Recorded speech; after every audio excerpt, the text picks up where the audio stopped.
발이 뭔가 약간 아프고 불편하다. 촉촉한 발을 바닥에 찍어보세요.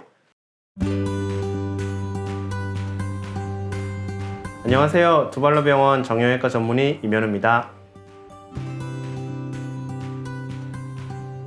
우리 발은 옆에서 봤을 때 아치를 이루고 있고, 이 아치가 경우에 따라서는 유연하기도 하고 단단하게 지지를 해주는 구조를 하면서 몸무게를 디디고 있거나 아니면은 보행을 할 때 적절하게 그 유연성과 지지되는 과정을 번갈아 가면서 하게 됩니다. 그런데 아치가 낮은 경우를 평발이라고 하고요. 그리고 아치가 높은 경우를 요족 혹은 오목발이라고 합니다. 통상적으로 이 아치는 태어나자마자 평평발로 태어나는 경우가 굉장히 많고요. 자라면서 아치가 점차적으로 발생을 하게 되고 대개 6세에서 10세 가량 됐을 때 아치가 완성이 된다고 얘기들을 합니다. 아주 어린 시절에는 본인이 평발이라고 알고 계신 분들이 굉장히 많은데, 정작 나이가 들어서 본인의 발에 문제가 생겼다. 그래서 병원을 갔는데 당신은 평발이 아닙니다. 정상발입니다. 혹은 오히려 오목발이시네요 라고 얘기를 듣는 경우도 굉장히 많고요. 오목발에 관해서는 이전에 평발에 대해서 일반적으로 사람들이 알고 있는 거에 비해서 요즘 최근에 미디어가 노출이 많이 되면서 오목발에 대해서 아시는 분들도 많지만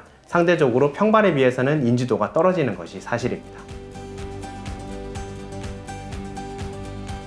우리 몸은 걸을 때 일반적으로 발이 땅에 디딜 때는 1차적으로 충격을 흡수를 하게 되고요. 발에 땅에 닿은 이후에는 지면 모양에 적응을 하기 위해서 회내 과정이라는 발목이 안쪽으로 꺾이는 과정을 겪게 됩니다.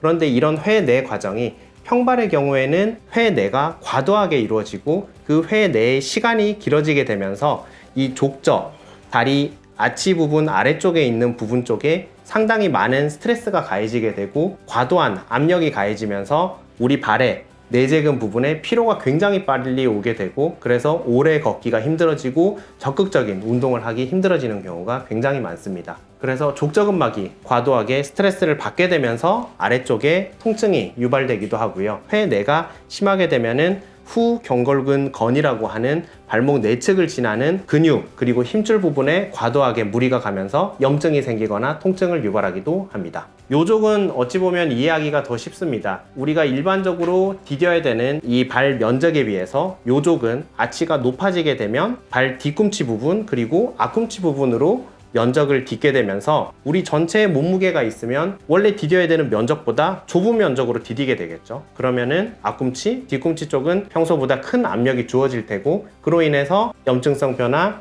혹은 통증이 유발이 되게 됩니다. 또한 요족의 경우 종아리 힘줄 부분 혹은 아킬레스 건이 짧은 경우가 동반되는 경우가 굉장히 많아서 아킬레스 건 쪽이라든지 종아리 쪽에 통증을 같이 호소하시는 경우도 굉장히 많습니다.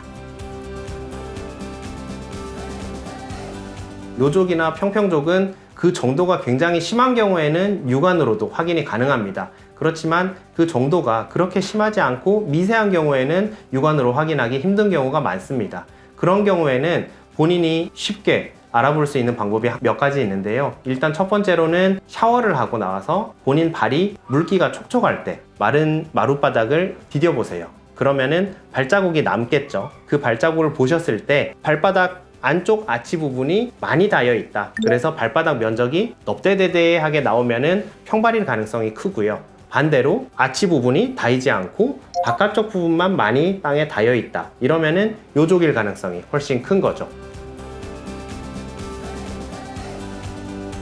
대표적인 질환으로 일단 족저근막염이 있습니다. 족저근막염이라고 하면은 많이들 알고 계시지만 우리 발바닥을 이루고 있는 굵은 근육을 싸고 있는 막에 문제가 생기는 건데요.